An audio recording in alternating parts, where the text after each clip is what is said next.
More than 25-30 তো হবে all together. In fact শুধু যে শাবনাজের ডাবিং করেছে তা না, মূলত শাবনাজের ডাবিং করেছে, কিন্তু তখন যেটা হতো যে শহীদুল ইসলাম খোকন উনি যে নতুন সব মানে নায়িকাদেরকে নিয়ে কাজ করতেন, ওদের ডাবিংগুলো করে দিতাম।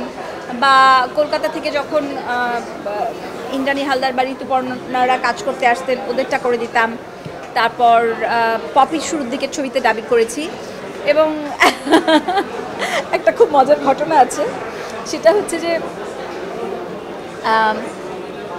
যেবার চিত্রা নদীর পাড়ে মানে পুরস্কার পেল, সে একই সাথে ম্যাডাম ফুলিও পুরস্কার পেল। তো চিত্রা নদীর পাড়ের জন্য তো আই ওয়াজ নমিনেটেড। তো যাই হোক, তো ওইটাতে তো মানে পুরস্কারটা পেল শিমলা ম্যাডাম ফুলির জন্য। তো মজার ব্যাপার হচ্ছে কি যে ম্যাডাম ফুলির ডাবিংটাও আমার করা ছিল। না, অপূর্ণতা আছে আছে।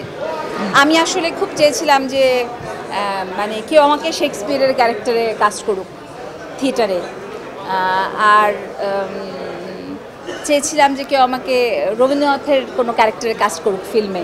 তো দুটো অপূর্ণতাই আছে। জাহিদ আর আমি ছোটবেলায় সিরাজগঞ্জে একই সময় একই স্কুলে একই ক্লাসে পড়তাম, কিন্তু তখন কেউ কাউকে চিনতাম না। বড় হয়ে আমরা যখন মিলিয়েছি, কারণ আমরা তো সমবয়সী, যখন আমরা একসাথে অভিনয় করতাম টেলিভিশনে, তখন গল্প করতে করতে সিরাজগঞ্জে গল্প করতে করতে আমরা মিলিয়ে দেখেছি যে আরে আমরা একই স্কুলে একই সময় ছিলাম।